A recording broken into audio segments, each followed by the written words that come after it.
Hello guys and welcome back to my YouTube channel. My name is Mseleku. Please do not forget to subscribe, like and also share this video.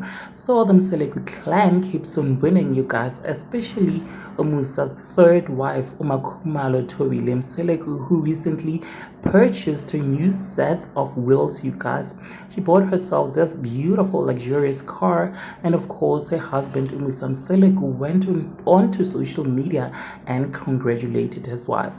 This is what he wrote as he shared those beautiful pictures. He said, so it is marvelous to see you grow. She was 18 years old when she took a decision as her own to embrace and support the vision of our ancestor Mbula Mseleku Amashobani.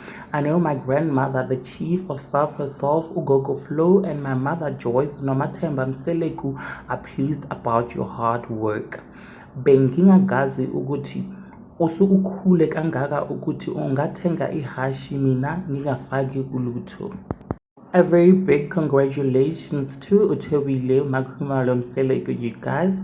Now please do let me know what you think in the comment section below. Wish Makhumalo congratulatory in the comment. I shall definitely surely see you on my next upload. Thanks for watching this video. Bye.